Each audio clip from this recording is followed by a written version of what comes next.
Hey, tonight we're diving into the real Wild West. Not the Hollywood version with its heroic cowboys and dramatic showdowns, but the gritty, dangerous reality where survival was never guaranteed. You might think you're tough enough to handle it, but trust me, there's a reason they called it wild. If you're enjoying these stories, I'd really appreciate a quick like or even a subscribe. It helps more than you know. I'm always curious where you all are listening from, so drop a comment with your location and what time it is there. Love seeing our little global community connect through these stories.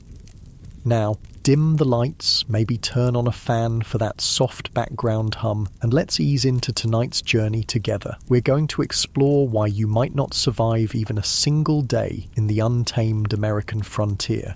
Congratulations, you've just woken up in the American Wild West of the 1870s. The good news, you're about to experience a legendary chapter of history firsthand. The bad news, your chances of survival just dropped dramatically. The first challenge hits you before you even open your eyes. The smell, not the earthy, pleasant aroma of nature you might expect, but something far more pungent. The stench of unwashed bodies, animal droppings, and what might possibly be raw sewage hanging heavy in the air. You see, bathing wasn't exactly a priority in the Wild West. Most settlers considered a thorough wash a monthly luxury, and that's being generous. Some went entire winters without a proper bath. Water, was precious out here, and using it to clean yourself seemed wasteful when you needed it for drinking and cooking. As you drag yourself from your bed, which is likely just a straw-filled mattress crawling with bedbugs, you realise how every muscle in your body aches. Life in the 1870s frontier involved constant physical labour from dawn until dusk. There were no weekends off, no vacations, and certainly no ergonomic considerations. Whether you were a farmer, miner, or ranch hand, your body was your primary tool, used until it broke down.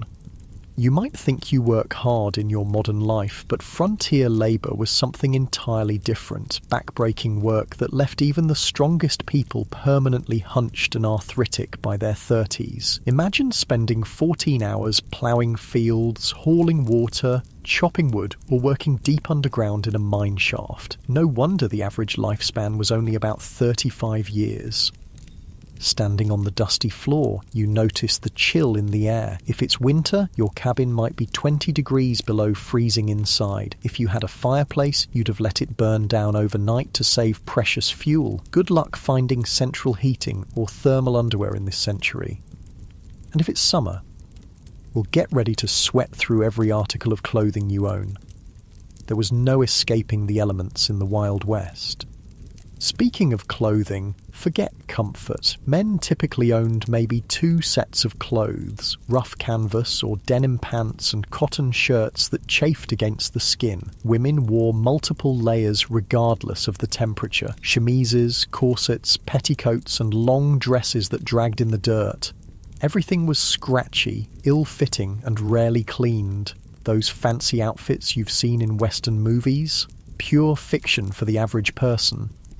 Your stomach growls, reminding you it's time for breakfast. Hope you like beans, biscuits and coffee, possibly for every meal. The Wild West diet was monotonous and nutritionally deficient. Fresh fruits and vegetables were seasonal luxuries. Meat, when available, was often preserved with salt or smoke because refrigeration didn't exist. Scurvy, a disease caused by vitamin C deficiency, when your gums bleed and your teeth fall out, was common among settlers despite being easily preventable with modern knowledge. You might think the coffee would at least be good. Cowboys always seem to have a pot brewing in the movies, but what you're served barely resembles what you'd recognise as coffee. It's typically boiled to within an inch of its life, bitter beyond belief, and might include crushed eggshells or even salt to reduce the bitterness. Still, the caffeine would help you face the day, so you drink it without complaint. Before heading outside, you might want to check your shoes for scorpions or snakes that could have sought shelter during the night. It wasn't uncommon for frontier folks to shake out their boots each morning, a habit born from painful experience. One wrong move, and you could be facing a venomous bite miles from any medical help. Stepping outside your cabin, you're immediately aware of how exposed you are. The vast landscape of the American frontier was breathtaking, sure, but it was also unforgiving. Extreme weather could appear with little warning. Blizzards, tornadoes, flash floods, or drought could all mean death for the unprepared. The sky might be clear now, but that could change in minutes. If you've settled in a frontier town, you might think civilization offers some protection. In some ways, that's true. In others, it just presents different dangers. Towns in the Wild West were hotbeds of disease. Without proper sewage systems or understanding of germ theory, illnesses spread rapidly through communities. Cholera, typhoid, smallpox, diphtheria, and tuberculosis were constant threats. An outbreak could wipe out half a town in weeks. Speaking of towns, let's say you decide to visit one today. As you approach, you notice there's a distinct lack of the organised layout you might expect. Many Western towns grew haphazardly, with buildings constructed wherever convenient, often without proper planning or infrastructure. The streets aren't paved, but are instead dirt tracks that transform into mud pits when it rains and dust bowls when it's dry. The smell hits you again, stronger now. Horse manure is everywhere because horses are the main transportation. There are no street cleaners or sanitation departments. In some towns, the accumulated waste could be knee-deep in heavily trafficked areas. Flies swarm around you and you realise why disease spreads so easily here. As you walk down the main street, you pass the saloon, likely one of the busiest establishments in town. Contrary to Hollywood depictions, saloons weren't glamorous places with swinging doors and piano players. Most were crude, one-room affairs with rough plank bars and basic furniture.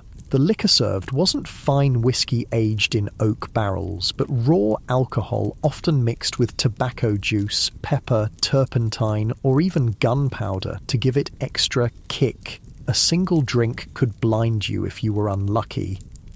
The saloon represents another deadly aspect of frontier life: violence. These establishments were frequently sites of deadly confrontations, not because of formal duels or showdowns, but because of drunken arguments that escalated quickly in a heavily armed society. The romanticised gunfights of Western movies were rare. Most violence was impulsive, messy, and over trivial matters. Speaking of being armed, you'll notice almost everyone carries a weapon of some kind, but not for the reasons you might think. While personal protection was certainly a factor, weapons were primarily tools for hunting, protection from wildlife, and sometimes for signalling. The constant threat from bears, wolves, cougars, and venomous snakes made going unarmed foolish, especially when travelling between settlements. You might be surprised to learn that many frontier towns actually had strict gun control laws. Places like Dodge City, Kansas, and Tombstone, Arizona required visitors to surrender their firearms when entering town limits. The famous gunfight at the OK Corral actually started because the Clanton Gang refused to comply with Tombstone's weapons ordinance. Despite what you've seen in movies, quick-draw duels in the middle of the street were exceedingly rare. Most shootings were ambushes or happened during robberies. The skilled gunslinger facing off against an opponent at high noon is largely a Hollywood invention. Real frontier violence was typically sudden, chaotic, and lacked any sense of honour or fairness. As you continue your walk, you pass the local doctor's office. Medical care in the 1870s frontier would horrify you. Most doctors had little or no formal training. Surgical procedures were performed without anaesthesia beyond whiskey or morphine, and sterilisation was virtually unknown. Something as simple as an infected cut could lead to amputation or death. Common treatments included bloodletting, mercury compounds, arsenic, and other toxic substances that often did more harm than good. Women in childbirth faced mortality rates as high as 1 in 4 in remote areas. Dentistry involved extraction without anesthesia, using crude tools. Most people suffered from painful dental issues for years before finally losing their teeth. If you were injured or fell ill on the frontier, your survival often depended more on luck than medical intervention. Even minor injuries could become life-threatening due to infection. Broken bones might never heal properly, leaving frontier folk with chronic pain and disability. The famous phrase, "only the strong survive," had literal meaning in the Wild West. Your stomach growls again, and you realise it's time for lunch. You head to the local restaurant, which is likely just an extension of someone's home where meals are served for a fee. The food isn't any more varied than your breakfast. Meat is tough and often spoiled, despite heavy smoking or salting. Vegetables, if available, are overcooked to mush. Food safety standards don't exist, so dysentery and food poisoning are common occurrences. While eating, you overhear conversations about recent Indian attacks, outlaw gangs, or the danger of travelling alone, while Native American violence against settlers was far less common than portrayed in popular culture. In fact, settlers and the US military were far more likely to be the aggressors. The frontier was still a place of conflict. The systematic displacement of indigenous peoples created tensions that sometimes erupted into violence on both sides. As for outlaws, they were a genuine threat, particularly in remote areas. Law enforcement was sparse, with a single sheriff sometimes responsible for thousands of square miles. In many places, justice was handled through vigilante action rather than formal legal proceedings. Lynch mobs were common, and the concept of innocent until proven guilty often didn't apply. If you were accused of horse theft or cattle rustling, you might find yourself hanging from a tree before sunset, regardless of your actual guilt or innocence. After lunch, you decide to visit the local general store to stock up on supplies. The prices shock you. Basic necessities cost far more on the frontier than back east due to the difficulty and expense of transportation. A simple can of peaches might cost the equivalent of $20 in today's money. Many settlers spent most of their income on essential supplies with little left over for comfort or luxury. The store offers another glimpse into frontier reality, the isolation. Mail delivery was infrequent and unreliable. Newspapers might be weeks or months out of date. Information travelled slowly, and you might go years without news from family back east. Many settlers never saw their relatives again after moving west. The psychological toll of this isolation contributed to high rates of depression, alcoholism, and suicide among frontier populations. As the afternoon wears on, you notice dark clouds gathering on the horizon. Weather on the frontier wasn't just uncomfortable, it could be deadly. Without modern forecasting, storms arrived with little warning. Blizzards could strand travelers, leading to freezing deaths. Tornadoes destroyed entire communities with no emergency services to assist survivors. Flash floods washed away wagon trains. Droughts ruined crops and caused starvation.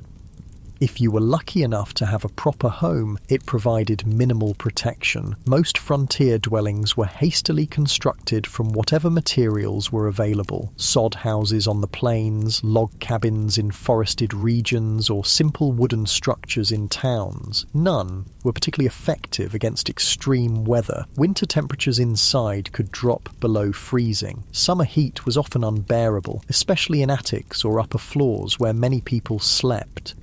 As the storm approaches, you decide to head back to your cabin before it hits. On the way, you pass a group of men heading to work at the local mine. Mining was one of the deadliest professions on the frontier. Underground cave-ins, toxic gas exposure, explosions from improperly handled blasting powder, and machinery accidents claimed countless lives. Miners also suffered from long-term health issues like black lung from coal dust or mercury poisoning from gold processing. Even if you avoided mining, few frontier occupations were safe. Farming involved dangerous equipment with no safety features. Ranching meant working with unpredictable animals weighing hundreds of pounds. Logging had one of the highest fatality rates of any profession. Whatever you did to make a living, your risk of serious injury or death was exponentially higher than in the modern world. You make it back to your cabin just as the rain begins to fall. The roof leaks in several places, and you place buckets to catch the water. This is a good opportunity to refill your drinking water, as clean water was scarce and precious. Many frontier settlers drank from the same sources used for washing and watering livestock, leading to waterborne illnesses that could quickly turn fatal. As you sit in your leaky cabin listening to the rain, you reflect on how different reality is from the romanticised version of the Wild West. There were no heroes or villains, just people struggling to survive in incredibly harsh conditions. The fact that anyone made it through is testament to human resilience and determination. Night falls early as you have no electricity. Candles and oil lamps provide minimal illumination, and you're careful with them. Fire was a constant danger in frontier homes. A single spark could mean losing everything, with no fire department to call for help. Many towns burned to the ground at least once in their history. You prepare for bed, exhausted from just one day in the Wild West. Your muscles ache, your stomach is unsettled from the unfamiliar food, and your mind is overwhelmed by the constant vigilance required to stay alive. As you drift off to sleep, you wonder if you'll make it through tomorrow, or if you'll become just another statistic in the dangerous story of the American frontier. The wind howls outside your cabin, a haunting reminder of how small and vulnerable humans are against the vastness of the untamed wilderness. Tomorrow, if you're lucky enough to see it, will bring all these challenges again, along with new ones you haven't yet imagined. In the Wild West, survival was never guaranteed. It was earned day by day, hour by hour, through hardship most modern people can scarcely comprehend. The morning light filters through the cracks in your cabin walls, waking you from a restless sleep. Your body aches from the hard mattress, but there's no time to linger. The Wild West waits for no one. As you rise, you remember yesterday's harsh introduction to frontier life and wonder what new challenges today will bring. Let's say you decide to leave town today to travel across the frontier. Whether you're heading to another settlement, joining a wagon train west, or simply exploring, travel in the 1870s was an entirely different experience than what you're used to. The good news is that by this time, the Transcontinental Railroad had been completed, connecting the east and west coasts of America. The bad news? Unless you were relatively wealthy or travelling between major cities, you probably couldn't afford to use it. Most frontier folks travelled by horse, wagon, or simply on foot. If you owned a horse, consider yourself fortunate. Horses were expensive to buy and maintain, putting them out of reach for many settlers. A good horse might cost the equivalent of several months' wages. Then you needed saddles, bridles, feed, and veterinary care, though veterinary care often meant shooting the animal if it broke a leg or developed certain illnesses. Riding itself was no pleasure cruise. Saddles in the 1870s weren't designed for comfort, but for function. Hours in the saddle left even experienced riders with blisters and aching muscles. And if your horse spooked at a snake or sudden noise, which happened frequently, you could easily be thrown, potentially suffering broken bones or worse miles from any help.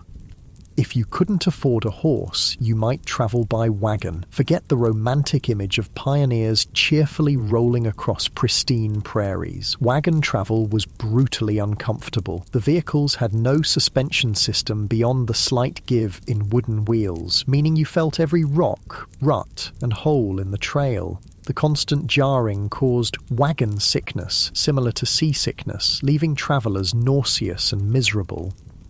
Roads, if they existed at all, were typically just dirt tracks carved by previous travellers. After rain, they became muddy quagmires where wagons could sink axle deep. During dry periods, the dust was so thick you could barely breathe or see. Wagons frequently broke down, with wheels cracking or axles snapping miles from the nearest settlement. Let's say you've decided to journey all the way to California or Oregon. you've joined a wagon train heading west on the famous Oregon Trail. This 2,000-mile journey was one of the most perilous undertakings of the 19th century. Of the approximately 400,000 people who attempted it between the 1840s and 1860s, an estimated 1 in 10 didn't survive. The Oregon Trail was sometimes called the nation's longest graveyard. Some historians estimate that an average of 10-15 people died for every mile of the trail. Think about that. A grave every 350 feet or so for 2,000 miles. The trail was lined with makeshift crosses and stone markers, many without names, as families were forced to bury loved ones and continue their journey. Disease was the #1 killer on the Oregon Trail. Cholera, a bacterial infection spread through contaminated water, was particularly devastating. This horrible illness, caused severe diarrhea and vomiting, draining the body of fluid so quickly that a person could be healthy at breakfast and dead by dinner. There was no effective treatment available. Wagon trains would sometimes lose dozens of people in a single cholera outbreak. Other diseases like dysentery, typhoid, and mountain fever claimed countless lives. Children were especially vulnerable, with many families losing multiple children during the journey. Medical care was rudimentary at best, often consisting of folk remedies that did little to help and sometimes made conditions worse. Crossing rivers presented another deadly challenge. Wagons weren't designed to float, but pioneers had to cross numerous rivers on their journey west. Some had ferries or fords, but many required the wagon to be floated across like a makeshift boat. Wagons frequently capsized in these crossings, drowning people and livestock and destroying precious supplies. The Platte, Columbia, and Snake Rivers claimed hundreds of lives during the migration period. Contrary to popular belief, attacks by Native Americans were relatively rare. Most tribes were actually helpful to migrants, offering supplies, guidance, and assistance with river crossings. The majority of violent deaths on the trail came from accidents, being crushed by wagon wheels, drowning, or being kicked by draft animals. Firearms accidents were shockingly common, as most travelers were inexperienced with weapons but carried them for hunting and protection. The psychological toll of the journey was immense. Families buried children, parents, and spouses along the way, then had to continue travelling immediately. There was no time for extended grief on the trail. Each day's delay meant less chance of crossing the mountains before winter snows made passes impassable. The constant stress, grief, and physical hardship led many travellers to mental breakdown. Suicide was not uncommon among trail migrants. If you somehow survived the journey to California or Oregon, your challenges weren't over. Many arrived at their destination having spent all their money and resources on the journey itself. Families often arrived destitute, malnourished, and ill, only to find that the promised land had its own harsh realities.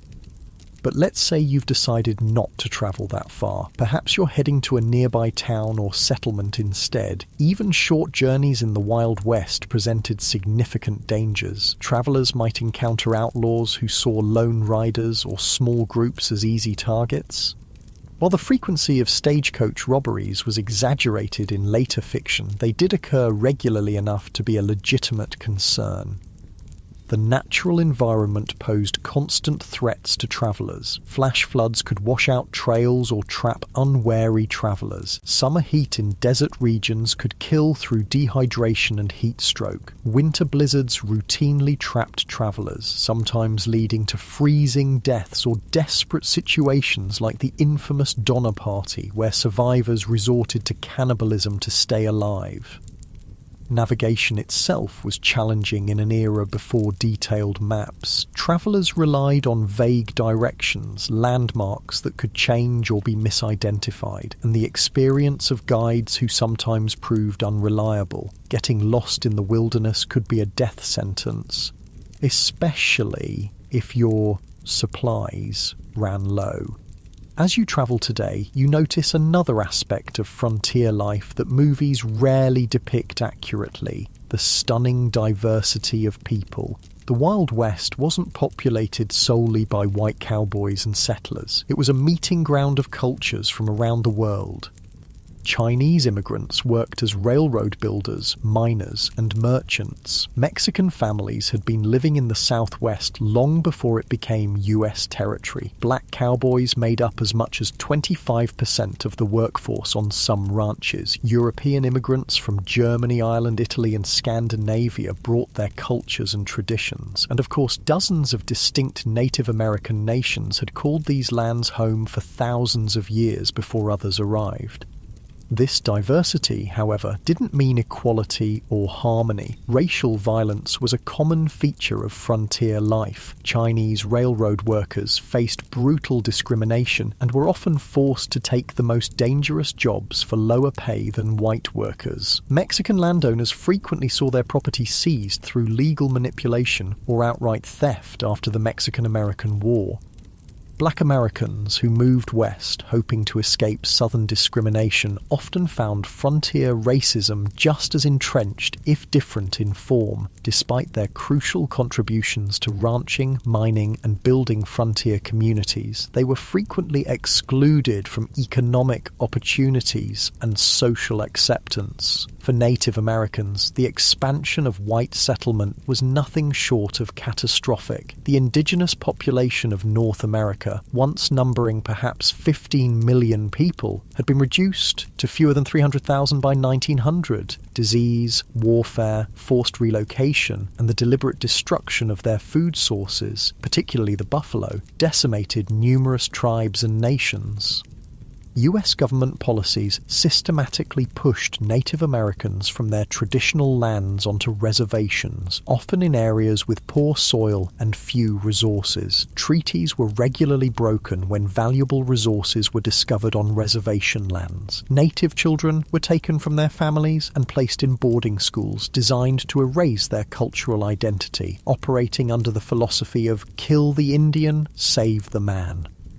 The romanticized cowboys versus Indians narratives of later films grossly misrepresented the complex interactions between settlers and indigenous peoples. Many native nations initially tried to accommodate newcomers and adapt to changing circumstances. Violence typically erupted after repeated treaty violations, encroachment on tribal lands, or deliberate provocations. As you continue your journey, you ponder another group whose experience differed markedly from Hollywood depictions: women on the frontier.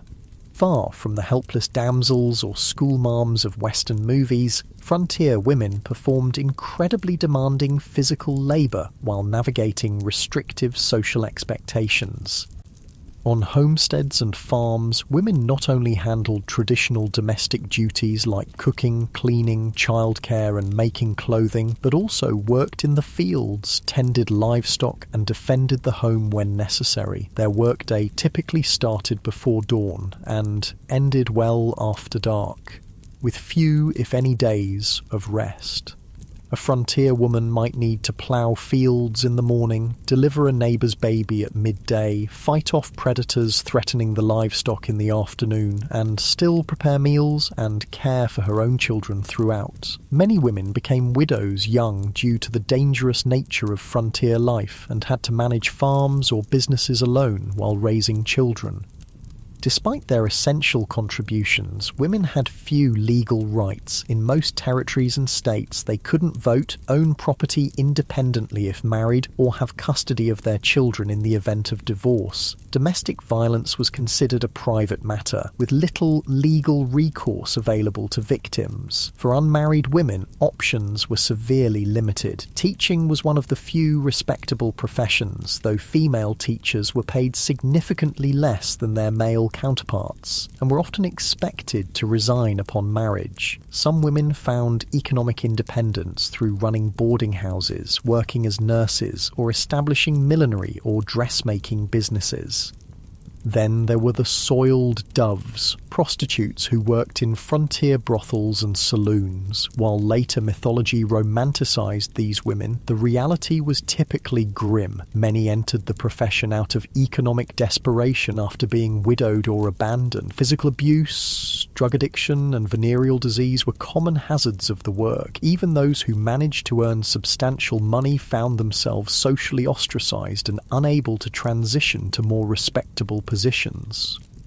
Some women did find greater freedom on the frontier than they might have back east. The shortage of women in Western territories gave them more marriage options and sometimes better treatment as communities competed to attract and keep female residents. A few territories like Wyoming and Utah granted women voting rights decades before the 19th Amendment, recognizing their essential contributions to frontier development. As the day wears on and you continue travelling, you might wonder about law enforcement in this supposedly lawless land. The reality was complex and varied widely by location. Major cities and towns typically had some form of organised law enforcement, but vast rural areas had minimal, if any, official protection. County sheriffs were elected officials responsible for maintaining order across sometimes enormous territories. A single sheriff might be the only law enforcement for thousands of square miles, making regular patrols impossible. They relied heavily on deputizing ordinary citizens during emergencies, creating posses to pursue criminals or respond to violence. Town marshals handled law enforcement within town limits, sometimes with a few deputies in larger settlements. These positions were often dangerous and poorly paid, attracting a mix of dedicated public servants and those who enjoyed the power the badge provided. Some famous lawmen, like Wyatt Earp, moved between legitimate law enforcement and more questionable enterprises throughout their careers.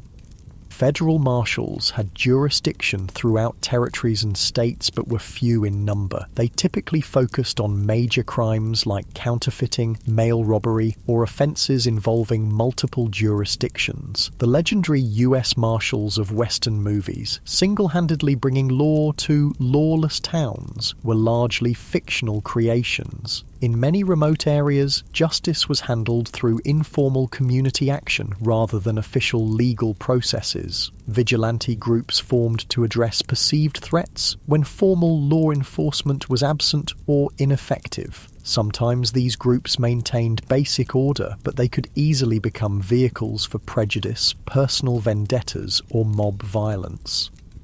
The iconic image of the quick-draw gunfight was largely a later invention. Most frontier violence was mundane, impulsive, and often alcohol-fueled. Bar fights that escalated to fatal levels, domestic violence, and disputes over land or livestock were far more common than dramatic shootouts on dusty streets. Criminal punishment was harsh by modern standards. Hanging was the standard penalty for murder, rape, and sometimes theft, particularly of horses or cattle. Prisons existed, but were primitive facilities with high mortality rates from disease, violence, and poor conditions. Many communities preferred immediate execution to the expense of long-term imprisonment. As evening approaches, you decide to seek shelter for the night. If you're lucky, you might find a town with a hotel or boarding house. Don't expect luxury. Frontier accommodations were basic at best. A typical hotel room would have a simple bed, possibly infested with bed bugs, a washstand with a pitcher and basin, and perhaps a chair. Bathroom facilities would be an outhouse in the back, shared by all guests. Privacy was minimal, with thin walls allowing you to hear your neighbours' every movement and conversation. In busier establishments, you might even share a bed with a stranger, a common practice to maximise capacity during busy periods. The sheets might not have been changed for previous guests, and lighting would be limited to candles or oil lamps. A night's lodging would cost between 25 cents and $1, depending on the establishment's quality and location. This represented a significant expense for many travellers, equivalent to several hours' wages for an average worker. Many chose to sleep in stables, barns, or simply under the stars to save money, despite the additional risks these options presented. If you were travelling through more remote areas, you'd likely camp for the night. This meant building a fire, assuming you could find enough fuel, preparing a meal from your limited supplies, and sleeping on the ground with minimal protection from the elements or wildlife. Indigenous peoples, experienced travellers, and military scouts had sophisticated techniques for safe camping, but the average settler often made dangerous mistakes. Proper fire management was literally a matter of life and death. A fire built too large could spark a prairie or forest fire that could consume thousands of acres in hours. One built too small might not provide enough warmth during cold nights, leading to hypothermia. Campfire cooking required skills most modern people lack, often resulting in meals that were simultaneously burnt and raw. As night falls fully and you prepare to sleep, the sounds of the frontier darkness surround you. Coyotes howl in the distance, unfamiliar birds call, the wind whispers through grass or trees. For people accustomed to modern light and noise pollution, the profound darkness and strange sounds of wilderness nights often triggered intense anxiety. Many travellers slept poorly on the frontier, not just because of physical discomfort, but from fear of the unknown dangers that might lurk in the darkness. Native attacks, though rare, often occurred at dawn when sleepers were at their most vulnerable. Predators like wolves, bears, and mountain lions might investigate camps looking for food. Venomous snakes and scorpions sought warm places to rest, sometimes including a sleeper's bedroll.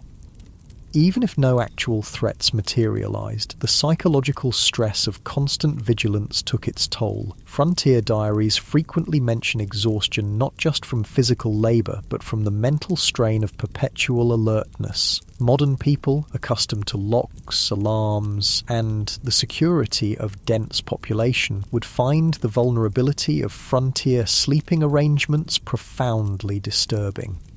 As you drift towards sleep, you reflect on the day's journey. Travel in the Wild West bears almost no resemblance to its sanitized, romanticized portrayal in later entertainment. It was grueling, dangerous, and uncomfortable beyond what most modern people could endure. The skills required from navigation without maps to making emergency repairs to handling firearms safely took years to develop, and mistakes were often fatal. The darkness deepens and the sounds of night creatures grow louder. Tomorrow will bring new challenges if you survive the night. Perhaps you'll reach your destination, or perhaps you'll become just another unmarked grave along the trail. One more statistic in the perilous story of westward expansion. The Wild West forgave no weakness and offered no second chances. Every day survived was a victory against overwhelming odds. The new day dawns on the frontier, and you've somehow survived the night, a victory in itself in the Wild West. As you rub the sleep from your eyes and stretch your aching muscles, you contemplate what direction your frontier experience might take today. Perhaps you'll try your luck in one of the booming mining towns where fortunes are supposedly made overnight. You've heard stories of the California gold rush, the Nevada silver strikes, and the Colorado mining booms. Tales of ordinary men finding nuggets the size of chicken eggs and becoming wealthy overnight have drawn hundreds of thousands west. What these stories don't mention are the brutal realities awaiting those who chase mineral dreams. Let's say you decide to try your hand at mining. What would that actually entail? First, you'd need to stake a claim, which means finding unclaimed land with potential mineral deposits, increasingly difficult by the 1870s, as the easiest and richest areas were claimed years earlier. If you were lucky enough to find a promising spot, you'd need to register your claim at the nearest government office and pay the required fees, which could be substantial. Then the real work would begin, and it was some of the most physically demanding labour imaginable. For placer mining, searching for loose gold in streams, you'd spend hours bent over in ice-cold mountain water, sifting through sediment with a pan or sluice box. Your hands would crack and bleed from constant exposure to water and rough materials. Your back would ache from the hunched position, and after all that effort, you'd be lucky to find a few tiny flakes of gold worth pennies. If you ventured into hard rock mining, digging for veins of ore in the mountains, the dangers multiplied exponentially. Tunneling into unstable rock without modern safety equipment or engineering knowledge led to frequent cave-ins that crushed miners where they stood. Poorly ventilated shafts filled with toxic gases like carbon monoxide, odourless but deadly, suffocating miners who had no warning of the danger. Blasting with black powder or dynamite to break through rock was incredibly hazardous. Miners frequently lost fingers, hands, eyes, or lives when charges detonated prematurely or thrown rock fragments became deadly projectiles. The thunderous noise and constant percussion of blasting left many with permanent hearing loss. Even if you avoided immediate catastrophes, the long-term health effects were devastating. Miners constantly inhaled fine rock dust, leading to silicosis, a painful lung disease that slowly suffocated its victims. Mercury used in gold processing caused neurological damage, tremors, and mental deterioration. Those working in copper or lead mines absorbed toxic metals that accumulated in their bodies, causing chronic illness and early death. The mining industry of the 1870s had virtually no safety regulations or oversight. Mine owners prioritized profit over worker welfare, and injuries were considered an expected part of the job. Medical care for injured miners was minimal and often ineffective. A serious injury typically meant the end of a miner's career and livelihood, with no disability support or workers' compensation available. For all these risks and hardships, what was the likely reward? Despite the mythology of the lucky prospector, the vast majority of miners barely earned subsistence wages. By the 1870s, most worked for large mining companies rather than independently, earning $2 to $3 for a grueling 10 to 12-hour day. Studies suggest that storekeepers, saloon owners, and prostitutes consistently made more money than the miners whose dreams sustained frontier mining towns. Speaking of mining towns, they were notoriously rough places. Imagine a community composed primarily of young single men engaged in dangerous work with few women, families, or civilizing institutions. Alcohol consumption was astronomical. The average mining camp resident consumed several times more alcohol than the typical American today. Violence was commonplace, with fights, stabbings, and shootings occurring regularly. Sanitation in mining camps was typically abysmal. With minimal planning or infrastructure, human waste and garbage accumulated in streets and waterways. Typhoid, cholera, and dysentery spread rapidly in these conditions. During warm months, the stench could be overwhelming, and swarms of flies spread disease from waste to food. If you managed to find valuable ore, you faced the challenge of converting it to cash. Banking in the Wild West was primitive and often predatory. Many mining towns had no banks at all, forcing miners to carry gold dust or ore, making them targets for theft. Some saloons and general stores offered to buy gold, but frequently at rates far below actual value, taking advantage of miners' limited options. Where banks did exist, they operated with minimal regulation or oversight. Bank failures were common, often wiping out customers' life savings without warning or recourse. Many bankers were little more than confidence men who established storefronts, collected deposits, and disappeared overnight with all the funds. Without federally backed currency, paper money was issued by individual banks, and its value fluctuated wildly depending on the bank's reputation. Counterfeit bills circulated widely, and even experienced merchants could be fooled by well-made fakes. The safest form of money was gold or silver coin, but carrying it made one a target for robbery. Perhaps, after considering the dangers and disappointments of mining, you decide to try your hand at ranching instead. The cattle industry was booming in the 1870s, with demand for beef in eastern cities creating opportunities on the frontier. Surely this would be a healthier, more profitable venture. Ranching did indeed avoid some of the worst health hazards of mining, but it introduced its own unique dangers and hardships. Starting a ranch required significant capital. Land, livestock, equipment and buildings all represented major investments. Many aspiring ranchers went deeply into debt purchasing these necessities, betting their future on favourable weather and market conditions. Nature often had other plans. Droughts could wither grazing lands and dry up crucial water sources, forcing ranchers to either watch their cattle starve or sell at devastating losses. Harsh winters could kill entire herds, as happened in the infamous Great Die-Up of 1886 to 1887, when up to 90% of cattle on northern ranges froze or starved to death during unusually severe weather.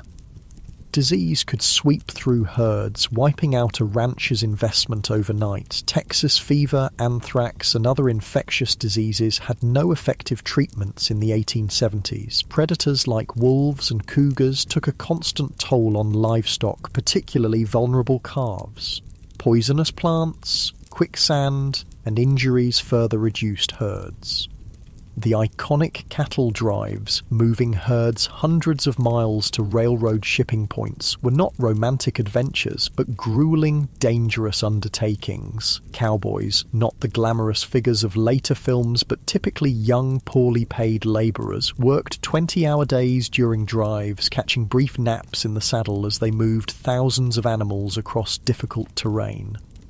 These drives faced constant threats. River crossings could turn deadly in minutes if animals panicked, creating deadly pile-ups that drowned cattle and cowboys alike. Stampedes, which could be triggered by something as simple as a lightning strike or a snapping twig, turned thousands of 1,500-pound animals into an unstoppable destructive force. Cowboys caught in stampedes were often trampled to death. The cowboy's life was far from the freedom portrayed in Western mythology. They typically earned about $30 per month for exhausting, dangerous work. Most were very young men, often teenagers, from poor backgrounds with few other options. A significant percentage were black, Mexican, or mixed-race individuals facing discrimination that limited their opportunities elsewhere. Their diet on the trail consisted mainly of beans, salt pork, and biscuits, with minimal fresh food. Medical care was limited to whatever the trail cook might know about folk remedies. Injuries, common in such dangerous work, often went untreated until they became life-threatening. Many cowboys died young from injuries, exposure, or violence. Perhaps ranching doesn't appeal after all. What about farming? Surely growing food, the most fundamental of human activities, would offer a more stable and less dangerous way of life on the frontier. The Homestead Act of 1862 had opened vast areas of the West to settlement, offering 160 acres free to anyone who would live on and improve the land for 5 years. This seemed like an incredible opportunity, a chance for people with little money to become landowners and build independent livelihoods. The reality proved far more challenging than the promise. First, 160 acres might sound substantial, but in the arid regions that comprised much of the available land, it was often insufficient to support a family. Traditional eastern farming methods failed in these environments, where rainfall was a fraction of what pioneers were accustomed to. Many settlers had no knowledge of dry farming techniques needed for success in these regions. Starting a frontier farm required tremendous physical labour. The first task was building shelter, typically a sod house on the treeless plains, constructed by cutting and stacking dense prairie turf. These soddies were dark, damp dwellings that leaked when it rained, harboured insects and snakes, and crumbled without constant maintenance. Then came the back-breaking work of breaking the land for planting. Prairie sod, held together by dense grass roots that had developed over centuries, was extraordinarily difficult to plough with the equipment available to most settlers. It could take a year or more just to prepare a few acres for planting. The work was so physically demanding that it permanently damaged many farmers' bodies. Once crops were planted, farmers faced threats from every direction. Drought could wither plants before harvest. Torrential rains could wash away seedlings or flood fields. Early frost could kill crops just before harvest. Grasshoppers descended in biblical swarms, consuming everything green in their path and sometimes even eating the handles of tools left in fields. Disease affected frontier farmers as it did everyone else, but with particularly devastating consequences. With no hired help and little community support, a family's illness during crucial planting or harvesting periods could mean the difference between survival and starvation. Women often continued working the fields while heavily pregnant or just days after giving birth, risking their health because the work simply couldn't wait. Farm accidents were common and often fatal. Homemade tools broke and caused injuries. Animals panicked and trampled their handlers. Even successful harvests could turn deadly. Numerous farmers died when they fell into grain storage bins and suffocated in the loose grain, or when poorly constructed storage buildings collapsed under the weight of their contents. The isolation of frontier farms took a heavy psychological toll. Neighbours might be miles away, visited only occasionally. Women in particular suffered from this isolation, some going months without speaking to anyone outside their immediate family. Depression, anxiety, and what was then called prairie madness affected many settlers, sometimes leading to abandonment of homesteads or suicide. For those who persevered through these challenges and actually produced crops, economic obstacles remained. Transportation to markets was difficult and expensive. Without refrigeration, perishable products had to be sold quickly or preserved. Large agricultural corporations and railroad companies used their influence to keep crop prices low and transportation costs high, squeezing independent farmers from both directions. By the 1870s, another option was emerging on the frontier, working for wages in the growing towns and industries. Perhaps this offered a safer, more stable path than the high-risk ventures of mining, ranching, or farming. Wage labour did avoid some of the worst physical dangers and financial risks of independent enterprises, but introduced its own hardships. Industrial safety standards were virtually non-existent. Workers in frontier factories, mills, and workshops suffered horrific injuries from unguarded machinery. Construction workers built increasingly tall structures without harnesses or safety equipment, leading to frequent fatal falls. Railroad work was particularly dangerous. Track layers worked with minimal equipment under brutal conditions, suffering high rates of injury and death from accidents, heat stroke, and exhaustion. Chinese workers, who built much of the transcontinental railroad, were often assigned the most dangerous tasks, such as handling unstable explosives to blast through mountain passes. Working hours were long by modern standards, typically 10-12 hours per day, 6 days per week. Pay was low, with most workers barely earning subsistence wages. Child labour was common, with children as young as 8 or 9 working alongside adults in many industries, often suffering higher injury rates due to their size and inexperience. Workers had essentially no legal protections. Employers could fire people without cause, reduce wages arbitrarily, or withhold pay entirely. Those who complained or attempted to organise for better conditions faced blacklisting, being marked as troublemakers who no other employer in the region would hire. Company towns, settlements where a single employer owned all housing and businesses, were common in mining and lumber regions. Workers in these communities paid inflated prices at company stores, lived in company housing, and sometimes were paid in scrip, company currency, rather than legal tender. This created a form of debt bondage where workers could never save enough to escape the system.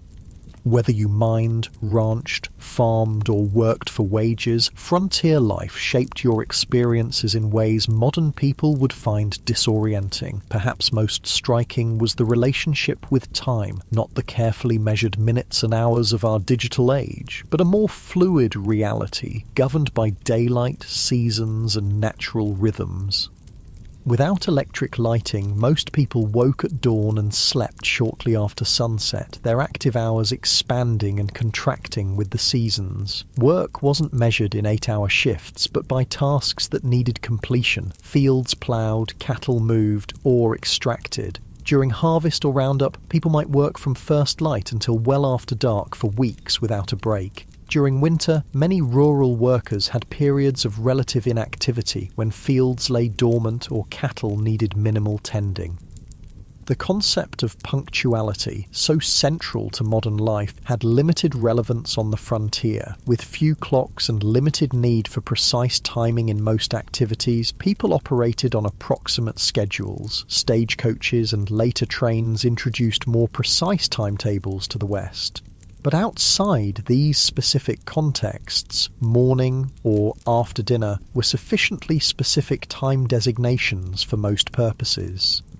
Entertainment and leisure looked nothing like their modern counterparts. After exhausting workdays, most frontier folks had little energy for complex activities. Conversation around the fire, storytelling, or simple card games were common evening pastimes. Music was popular when instruments and skilled players were available, with fiddles, harmonicas, and guitars providing accompaniment for social dances. Reading material was precious and often shared among entire communities. A single book might be read aloud to gatherings of neighbours or passed from family to family until it fell apart from use. Newspapers, when available, were read repeatedly, with every advertisement and notice scrutinised for information about the wider world. Organised sports existed, but in simpler forms than today. Baseball was gaining popularity, played with minimal equipment on makeshift fields. Horse racing, wrestling, and shooting competitions provided both entertainment and opportunities to demonstrate valuable skills. Children played games that required little or no equipment: tag, hide and seek, and variations of stickball that could be played with found objects. Holidays and community celebrations took on great importance as rare opportunities for socialising and recreation. 4th of July celebrations might draw people from miles around for picnics, speeches, games, and dancing. Harvest festivals marked the successful completion of the year's most critical work. Religious holidays provided both spiritual meaning and welcome breaks from routine. As the day draws to a close, you find yourself reflecting on the relentless challenges of frontier life. Every aspect required harder work, involved greater risk, and offered fewer comforts than its modern equivalent. The people who survived and sometimes thrived in these conditions possessed qualities that modern society rarely demands: extraordinary physical endurance, practical skills applicable to countless emergencies, and psychological resilience in the face of constant hardship and loss.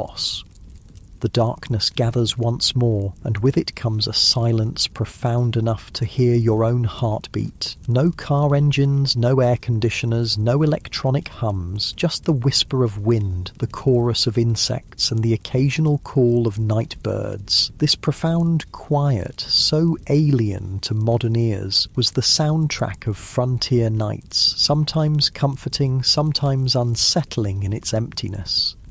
As you drift towards sleep, you wonder if you would have had what it took to survive here, not just for a day or a week, but for years and decades. The people who shaped the American West, for better and worse, were not the idealized heroes of later fiction, but complex individuals facing extraordinary challenges with the limited resources and knowledge of their time. Their story, stripped of romanticism, is one of human endurance against conditions that would break many of us today.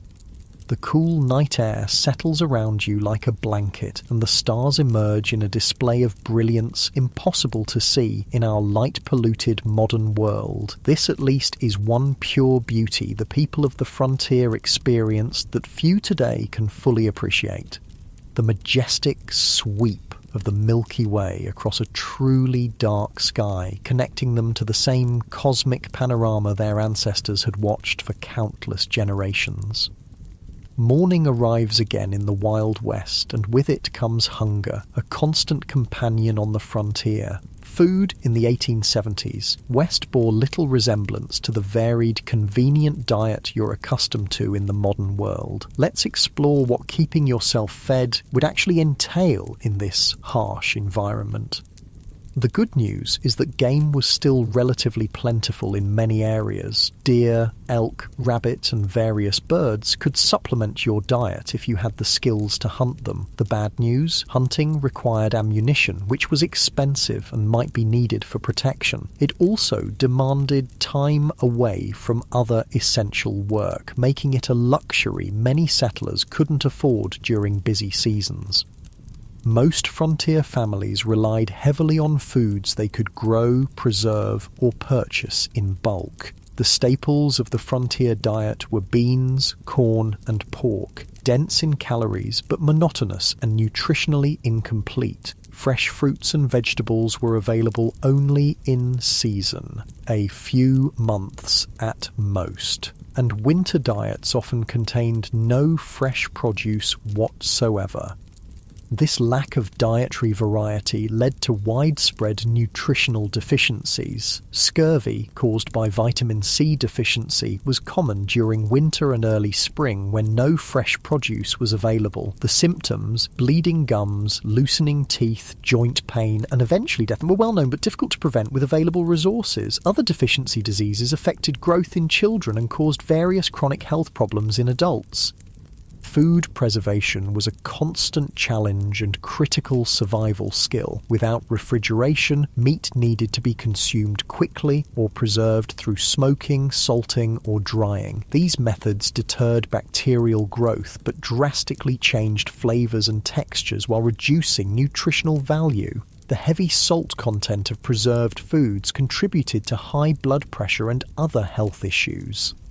Women spent enormous amounts of time preserving food when it was abundant for use during scarce periods. Vegetables were pickled in vinegar or fermented. Fruits were dried or preserved with sugar if available. Root vegetables might be stored in root cellars, underground spaces that maintained cool temperatures. These preservation efforts were not optional activities, but essential survival work that could determine whether a family would eat during winter.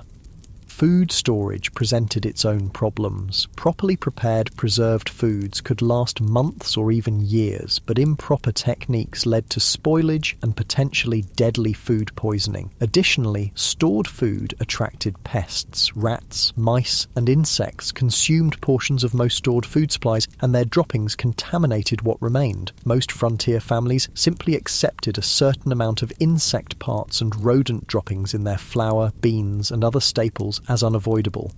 Cooking itself was far more labour-intensive than modern people can easily comprehend. Meals were prepared over open hearths or wood-burning stoves that required constant attention and fuel. In wood-scarce prairie regions, women and children might spend hours gathering buffalo chips, dried manure, or twisted grass to burn as cooking fuel. Water had to be hauled from wells or streams, often hundreds of pounds per day for cooking, cleaning, and drinking. Even with these efforts, meals lacked the variety and flavour profiles modern people expect. Spices were expensive luxuries, used sparingly if at all. Sugar and coffee were treasured items, often hoarded for special occasions. Fresh milk was available only if a family kept a cow, and for only part of the year when the cow was producing. Most frontier children grew up with simple, repetitive diets that would horrify modern nutritionists. Interestingly, despite these limitations, obesity was rare on the frontier. The combination of limited food supplies, minimal sugar consumption, and constant physical labour kept most people lean. However, this leanness wasn't necessarily healthy. Many frontier folk suffered from malnutrition even when they had sufficient calories to sustain their work. Beyond basic survival needs like food, frontier life presented unique challenges for families raising children. If you had been born in the Wild West, rather than just visiting it, your childhood would have been dramatically different from modern experiences. Childhood itself was conceived differently in the 19th century. Children as young as 6 or 7 were expected to contribute meaningful work to family survival, not as educational chores, but as essential economic contributions. Young children minded livestock, gathered eggs, picked vegetables, watched younger siblings, and helped with countless other tasks that freed adults for heavier work. By age 10 or 12, most frontier children worked alongside adults at nearly adult capacity. Boys followed fathers into fields, barns, or workshops, learning skills through direct participation rather than formal instruction. Girls worked with mothers, learning the complex domestic skills necessary for frontier homemaking. Not simple housekeeping, but the production of essential goods like clothing, preserved food, candles, and soap. This early adulthood extended to other areas of life. Children were not sheltered from the harsh realities around them. They witnessed births, deaths, slaughtering of animals, and the sometimes violent conflicts of frontier communities. They were expected to understand and adapt to these realities, rather than being protected from them. Education, as modern people understand it, was limited and inconsistent on the frontier. In established towns, schools might operate for a few months each year, typically during winter when agricultural work was minimal. One teacher, often barely educated themselves, might be responsible for students ranging from 5 to 17 years old, all studying in a single room. Physical conditions in these schools were challenging. Buildings were poorly insulated, leading to freezing conditions in winter and stifling heat in warmer months. Supplies were minimal, perhaps a few shared textbooks, slates for writing that had to be constantly erased and reused, and minimal paper that was treated as a precious resource. Corporal punishment was the standard disciplinary approach, with whippings or beatings administered for infractions as minor as whispering or failing to memorize assigned material. In more remote areas, formal schooling might not exist at all. Some families conducted home education using whatever books were available, but many frontier children received only the most basic literacy and calculation skills, if that. Their education focused instead on practical knowledge, how to predict weather, track animals, prepare soil for planting, treat common injuries, and perform the countless other tasks essential for survival. Child mortality remained devastatingly high throughout the frontier period. Approximately 1 in 4 children died before reaching adulthood, with the highest risk in the first 5 years of life. Diseases that modern medicine easily prevents or treats, measles, diphtheria, scarlet fever, whooping cough, routinely killed or permanently disabled young children. Accidents claimed many more, as child safety was a foreign concept in an era where survival demanded risk-taking. The psychological impact of this mortality on both children and parents is difficult for modern people to comprehend. Most children grew up watching siblings die. Parents expected to lose children and often gave the same name to a subsequent child if an older sibling died young. A practice that seems strange today, but reflected the different relationship with mortality in an era when death was an everyday presence. Perhaps nothing illustrates the gulf between frontier and modern life more clearly than approaches to health and medicine. If you became ill or injured in the 1870s West, your experience would bear almost no resemblance to modern healthcare. The first difference would be the absence of professional medical care in most situations. Doctors were scarce, with many communities having none at all. Those who did practice on the frontier often had minimal training, perhaps a brief apprenticeship or a few months at a medical college. Their knowledge reflected medical science of the era, which still relied heavily on theories like humoral balance that had more in common with medieval medicine than modern practice. Without access to professional care, most health issues were addressed through home remedies and folk medicine. Every community had people, usually women, known for their healing skills, drawing on traditions brought from various cultures. Some of these treatments, particularly herbal remedies, had genuine medicinal properties, but many were ineffective or actively harmful. Common medical treatments of the era included bloodletting, which weakened already ill patients, purgatives that caused severe diarrhea, supposedly to expel bad humours, and poultices of various substances applied to wounds, some of which introduced infection rather than preventing it. Laudanum, a tincture of opium, was widely used for pain, leading to addiction in many cases. Mercury compounds were prescribed for numerous conditions despite their toxicity. Even when treatments had some validity, impure medications caused problems. Without pharmaceutical regulations or standardization, commercially sold medicines varied wildly in potency and often contained dangerous contaminants. Many patent medicines marketed as cure-alls contained primarily alcohol, providing temporary relief through intoxication rather than addressing underlying conditions. Surgery in frontier conditions was particularly horrific. Without effective anesthesia, beyond alcohol, whiskey, or opium, patients endured excruciating pain during procedures. Sterilization was unknown or inconsistently practiced, leading to rampant post-surgical infections. Amputation was the standard treatment for serious limb injuries, performed with saws and knives that might be wiped clean but never properly sterilized. Childbirth represented perhaps the starkest contrast between frontier and modern medical experiences. Women typically gave birth at home, attended by a midwife if one was available, or female relatives if not. Without prenatal care, many complications weren't identified until labour was underway. Breech births, hemorrhage, and other emergencies that modern medicine handles routinely often resulted in the death of mother, child, or both. Maternal mortality rates on the frontier were approximately 1 death per 100 births, more than 100 times higher than in developed countries today. Many women approached each pregnancy knowing it might be their last experience in life. Men's diaries and letters from the period frequently mention the heartbreaking reality of raising children alone after losing wives in childbirth.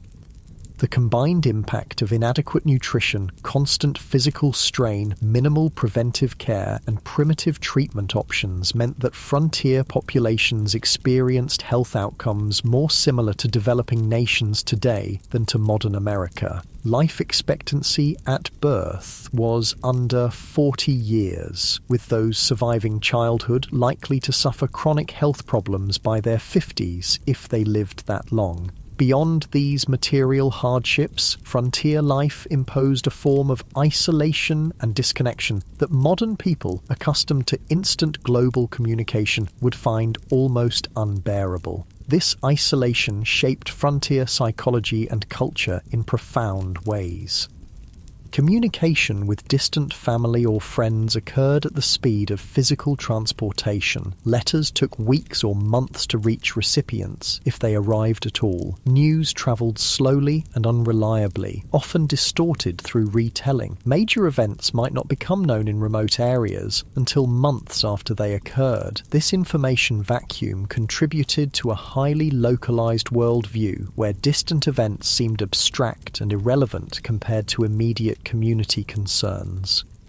The isolation was particularly difficult for those accustomed to more settled environments. Women who had grown up with close female friendships and family networks often found themselves alone for days or weeks while husbands travelled for supplies or work. Their diaries frequently mention crippling loneliness and the psychological strain of having no adult conversation for extended periods. This isolation sometimes led to what contemporary accounts called prairie madness, severe depression, anxiety, and occasionally psychosis triggered by the combination of isolation, constant work, and environmental hardships. Some affected individuals became violent toward family members or committed suicide. Others simply abandoned their homesteads and returned east, unable to endure the psychological pressure of frontier life. Even in established communities, social connections were limited by practical constraints. Visiting neighbours might require travelling several miles each way, a significant undertaking when time was precious and transportation limited to walking or horseback. Formal social gatherings were infrequent, typically centred around church services, seasonal celebrations, or community work events like barn raisings or harvest festivals. Churches played a crucial role in frontier communities beyond their spiritual function. They served as social hubs, educational centres, and mutual aid societies. Even those with limited religious conviction often participated in church activities for the community connection they provided. Religious leaders, ministers, priests, or lay preachers frequently took on roles far beyond religious guidance, serving as teachers, dispute mediators, and community organisers.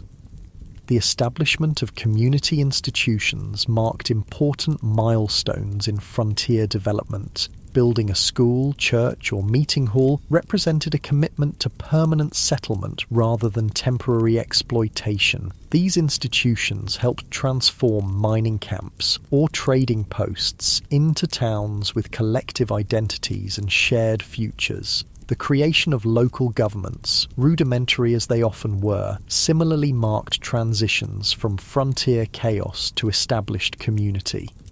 Frontier communities also developed distinctive forms of mutual aid and collective action necessary for survival in harsh conditions. Barn raisings and house raisings allowed families to complete large construction projects impossible for individual households. Harvest teams moved from farm to farm, ensuring crops were gathered before weather could destroy them. Spontaneous search parties formed when children went missing. These cooperative traditions reflected the practical reality that no individual or family could survive the frontier entirely through self-reliance. This community interdependence existed alongside the individualism that later became mythologized in frontier narratives. Both elements were necessary responses to frontier conditions: self-reliance for daily survival, community cooperation for challenges beyond individual capacity. The tension between these values shaped frontier culture and continues to influence American attitudes toward government, community, and individual responsibility. As another day in the Wild West draws to a close, you find yourself contemplating the mental and emotional resilience required to endure such conditions year after year. The people who populated the American frontier weren't superhuman. They suffered, struggled, and sometimes broke under the relentless pressure of their environment. But many adapted and persevered, developing skills and perspectives that allowed them to find meaning and even joy amid hardship. The darkness settles around you once more, bringing with it the profound silence of the pre-industrial night. The day's experiences have given you a glimpse into a world both familiar and utterly alien, a world where survival required constant vigilance, where comfort was rare and luxury almost non-existent, where death was an everyday companion rather than a distant stranger. As sleep approaches, you wonder about the people who chose this life or had it thrust upon them by circumstance. What drove them west? What sustained them through blizzards, droughts, illness, and loss? What would they think of the world their struggles helped create? A world of abundance and security beyond anything they could have imagined, built on foundations they laid through exhausting labour and countless sacrifices. The questions follow you into dreams filled with endless prairies, towering mountains, and the faces of those who tamed the Wild West, not through romantic gunfights, but through the quiet heroism of daily persistence against overwhelming odds. Their story, stripped of Hollywood glamour and frontier mythology, stands as a testament to human adaptability and the extraordinary courage of ordinary people facing extraordinary challenges. Dawn breaks on what will be your final day in the Wild West. As the golden light spills across the landscape, you take a moment to appreciate the raw beauty that drew so many westward despite the dangers and hardships. The frontier was a place of stunning natural grandeur. Vast prairies rippling like oceans, mountains scraping the sky, canyons plunging into the earth's depths. This beauty, at least, wasn't a Hollywood invention. But even this relationship with the natural world differed profoundly from modern environmental perspectives. The frontier mentality viewed nature primarily as a resource to be conquered and exploited rather than preserved or protected. Timber was cut without consideration for regeneration. Game was hunted to the edge of extinction in many regions. Streams were diverted, polluted, or destroyed for mining operations with no thought for downstream consequences. The near extinction of the American bison, buffalo, stands as perhaps the starkest example of this exploitative approach. In the 1700s, an estimated 30-60 million bison roamed North America. By 1884, fewer than 1,000 remained. This devastation wasn't simply the result of hunting for food or hides, though that played a part. It was also deliberate policy, encouraged by the US government as a way to deprive Plains Indian tribes of their primary resource, forcing them onto reservations. General Philip Sheridan, a key military leader in the Plains Indian Wars, reportedly stated, "Let them kill, skin, and sell until the buffalo is exterminated. It is the only way to bring lasting peace and allow civilization to advance." Whether or not he actually spoke these exact words, they accurately reflect government policy of the era. The destruction of the buffalo herds was environmental warfare designed to break indigenous resistance by eliminating their way of life. For Native American nations across the West, the expansion of white settlement represented an apocalypse, not just physical displacement, but the collapse of economic systems, spiritual practices, and cultural identities tied to specific landscapes and resources.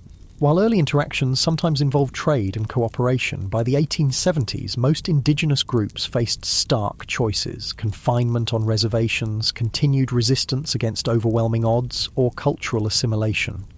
The reservation system itself represented a form of cultural genocide. Native children were forcibly removed from families and sent to boarding schools designed to kill the Indian and save the man, as Captain Richard H. Pratt, founder of the Carlisle Indian Industrial School, infamously stated. These children had their hair cut short, were forbidden from speaking their languages, practicing their religions, or maintaining their cultural identities. The intergenerational trauma from these policies continues to affect Native communities today.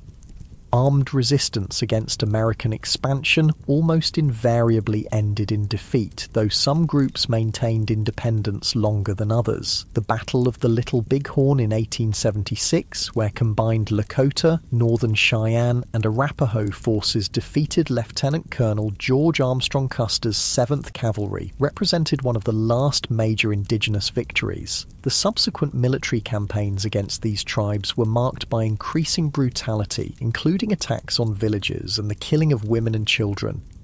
The tragedy of this cultural collision was heightened by the fact that many native nations had sophisticated agricultural systems, complex governance structures, and rich cultural traditions that could have offered valuable knowledge to European settlers. The different approaches to land use and ownership created fundamental misunderstandings. Many native groups couldn't conceive of owning land any more than one could own the air or stars, making treaty negotiations over territory fundamentally problematic from the start.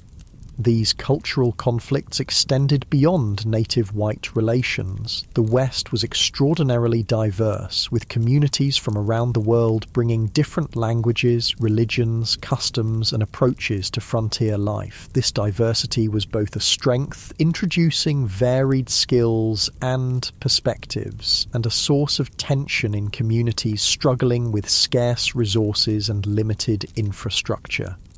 Chinese immigrants, who played crucial roles in building the Transcontinental Railroad and developing mining operations, faced particularly severe discrimination. The Chinese Exclusion Act of 1882, the first major American law restricting immigration based on nationality, grew from anti-Chinese sentiment that had festered for decades in Western territories. Chinese miners were frequently driven from productive claims through violence or unjust application of foreign miners' taxes. Chinese communities in frontier towns often faced riots and mass expulsions when economic conditions deteriorated. Mexican Americans, many of whom had become US citizens through territorial acquisition rather than immigration, similarly faced discrimination and displacement. Despite treaty guarantees protecting property rights following the Mexican-American War, many Mexican landowners saw their holdings taken through legal manipulation, intimidation, or outright fraud. Spanish-derived water rights systems that had functioned effectively for generations were replaced with English common law approaches less suited to arid environments.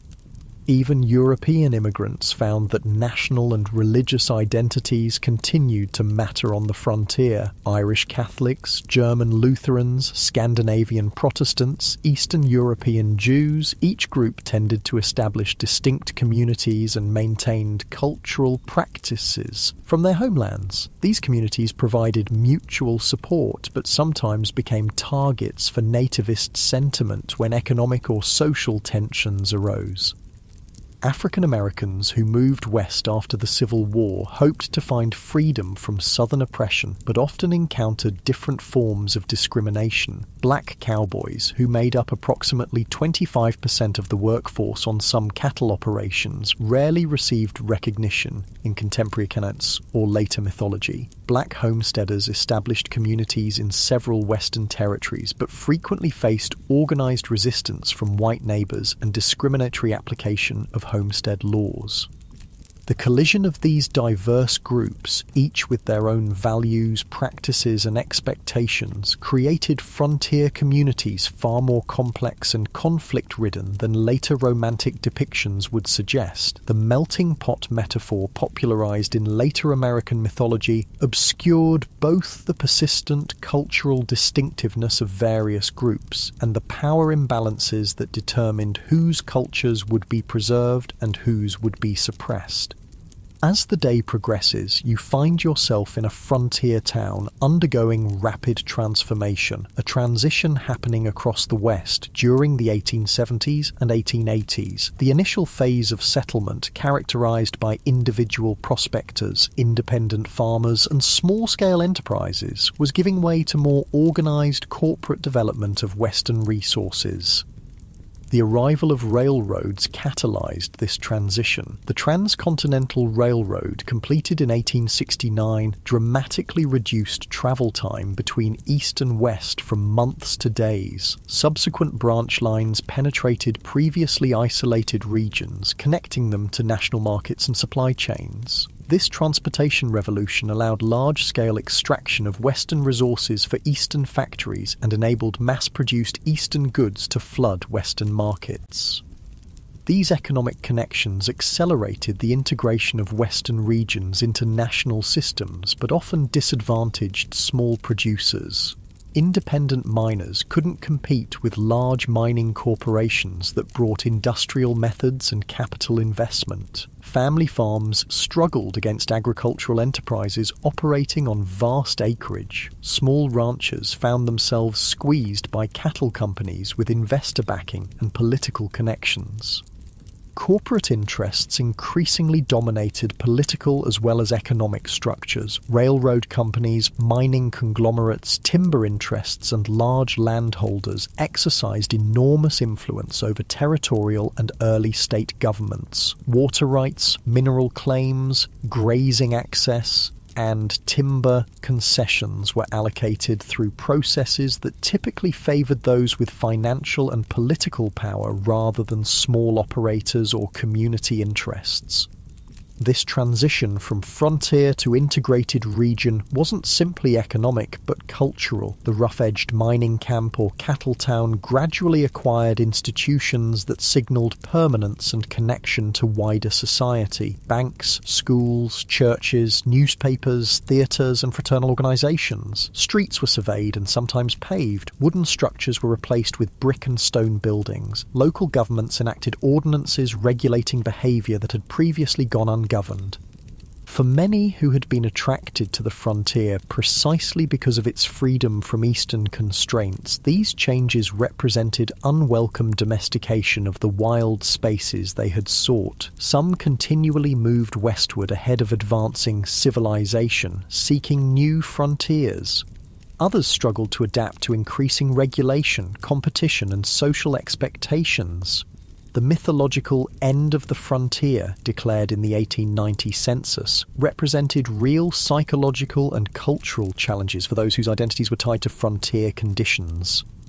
Part of this transformation involved the taming, or at least management, of frontier violence. The iconic gunfighters and outlaws who would later dominate Western mythology operated in a specific historical window when formal law enforcement was establishing itself against pre-existing systems of personal and community violence. By the 1880s and 1890s, professional police forces and court systems had replaced vigilante justice in most established communities, though remote areas still saw occasional eruptions of frontier-style conflict resolution. The legendary figures who captured public imagination, Wild Bill Hickok, Wyatt Earp, Billy the Kid, Jesse James, operated in this transitional period, often moving back and forth between legal and illegal activities as circumstances changed. Their later mythologization obscured the complex, often morally ambiguous reality of their lives. Hickok, far from the perfect marksman of legend, shot bystanders in at least 2 gunfights. Earp worked variously as a lawman, gambler, brothel keeper and vigilante across his career. The Robin Hood image attached to Jesse James ignored his Confederate guerrilla background and the innocent victims of his robberies. As evening approaches on your final day in the Wild West, you find yourself contemplating the gap between frontier reality and the mythology that would later emerge from it. Why did Americans, and eventually the world, become so fascinated with a romanticized version of this brutal period? What needs did these myths serve, and what truths did they obscure? Part of the answer lies in timing. The most intense period of frontier mythology making occurred precisely as the actual frontier was disappearing. The Wild West shows of Buffalo Bill Cody began in the 1880s, featuring staged reenactments of Indian battles and stagecoach robberies for Eastern audiences, even as railroads, telegraph lines, and formal governance were integrating Western regions into mainstream American society. These performances weren't meant as accurate historical recreations, but as entertainment that resonated with Eastern ideas about the West. The dime novels that popularized exaggerated tales of Western heroes originated not on the frontier, but in Eastern publishing houses, written by authors who rarely had first-hand experience of the regions they described. These formulaic stories emphasized action, clear moral distinctions between heroes and villains, and a vision of the West as a testing ground for American virtues of self-reliance, courage, and individualism. Later, Hollywood westerns further refined and amplified these mythological elements, creating iconic images of lone cowboys, heroic sheriffs, dastardly outlaws, and savage Indians that bore little resemblance to historical reality. These films served psychological and cultural functions beyond entertainment. They offered reassuring narratives about American identity during periods of rapid social change and international challenges. The mythology suggested that American character had been forged in frontier conditions, producing exceptional qualities that distinguished the nation from older societies. It implied that American expansion across the continent had been not just inevitable, but morally justified, a triumph of civilization over wilderness and progress over primitive cultures. It presented simplified moral frameworks where good invariably triumphed over evil through righteous violence, justifying America's growing military and economic power on the world stage.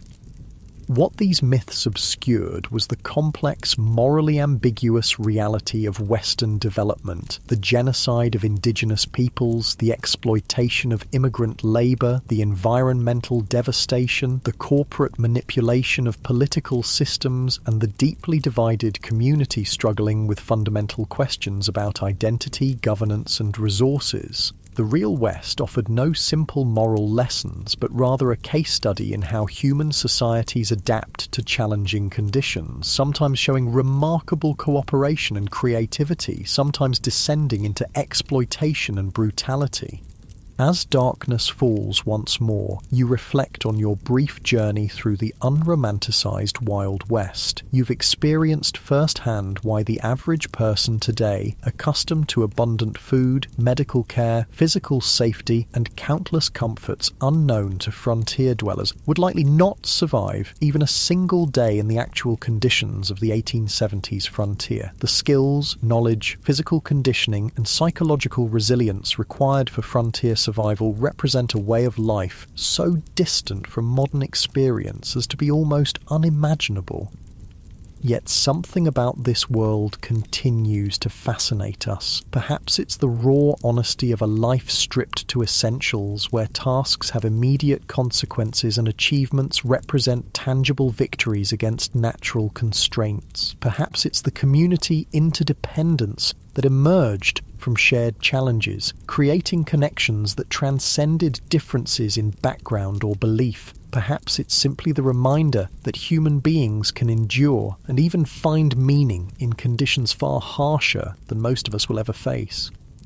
The legacy of the American frontier extends beyond mythology into the actual structures and systems that shape modern American life. Property laws, water rights frameworks, federal-state relationships, approaches to natural resources, and countless other aspects of American governance emerged from frontier-era compromises and conflicts. The diversity of Western communities, despite efforts at forced assimilation, contributed to the multicultural reality of modern America. Even the continuing tensions between individual rights and collective welfare, local control and national standards, exploitation and conservation have roots in frontier-era debates.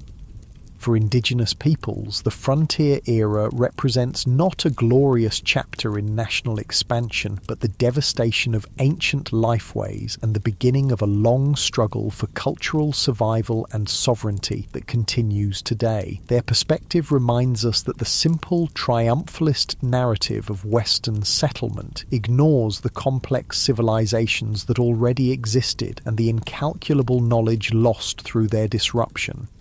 The most accurate understanding of the frontier requires holding multiple perspectives simultaneously, acknowledging both the courage of those who built new communities in challenging conditions and the devastation experienced by those displaced by this expansion. As you drift towards sleep on your final night in the Wild West, the sounds of this earlier America surround you, the whisper of wind through prairie grass, the distant howl of coyotes, perhaps the faint piano notes from a saloon down the street. These sensory experiences, at least, connected all who lived through this era, regardless of background or circumstance. The vast skies, extreme weather, imposing landscapes, and profound silences shaped everyone who encountered them, creating a shared relationship with the environment even amid cultural conflicts. Tomorrow, you'll return to your own time, carrying with you a deeper understanding of this pivotal period in American history. You'll never again see a Western film or read a frontier novel without recognizing the sanitized, simplified version of a complex reality. You'll appreciate the extraordinary comfort and security of modern life achieved through technological advances unimaginable to frontier dwellers. You might find yourself more aware of the skills and knowledge lost in the transition to our specialized, technology-dependent society, the practical self-sufficiency that allowed frontier people to build, repair, grow, preserve, and create what they needed with minimal outside support. Most importantly, you'll understand that the real story of the American West isn't found in gunfights and gold strikes, but in the daily struggles of ordinary people, men, women, and children of diverse backgrounds, who faced extraordinary challenges with the limited resources available to them. Their story, without Hollywood embellishment, contains enough genuine courage, tragedy, innovation, conflict, cooperation, cruelty, and kindness to fill countless histories. Their legacy lives in the communities they established, the environmental changes they initiated, the cultural patterns they created, and the myths that grew from their experiences. The real Wild West disappeared long ago, transformed by technology, population growth, economic integration, and environmental change into the modern American West of cities, suburbs, highways, and managed landscapes. Yet echoes of frontier experience persist in regional identities, local traditions, land use patterns, and governance structures. The memory of this formative period continues to influence how Americans understand themselves and their nation's development, even as scholars and communities work to replace simplistic mythology with more accurate, inclusive understandings of this complex history. As you finally surrender to sleep, the boundary between past and present seems to blur. The challenges faced by frontier communities, adapting to environmental constraints, managing scarce resources, building functional communities among diverse populations, balancing individual freedom with collective needs, remain relevant in new forms today. Perhaps the greatest legacy of the frontier experience is not a set of answers, but a collection of questions about human adaptation, community formation, and the relationship between people and the natural world, questions each generation must answer anew as circumstances change. The stars shine brilliantly above, the same stars that guided travellers across the prairie, helped farmers time their planting, and gave comfort to homesick immigrants far from familiar landscapes. In this moment of connection across time, you feel a fleeting kinship with those who looked upon these same constellations a century and a half ago, wondering what tomorrow would bring in a world where survival was never guaranteed, but life, in all its harshness and beauty, was experienced with an intensity seldom matched in our more comfortable era. Sleep comes at last, and with it dreams of a West both harsh and magnificent, a place where human vulnerability and resilience were displayed in equal measure, where diverse peoples collided and sometimes cooperated in ways that would shape a nation, and where the daily struggle for existence contained moments of transcendent connection with landscapes of breathtaking grandeur. The real Wild West, stripped of romantic illusion, offers a window into human experience at its most elemental, challenging, frightening, and occasionally sublime.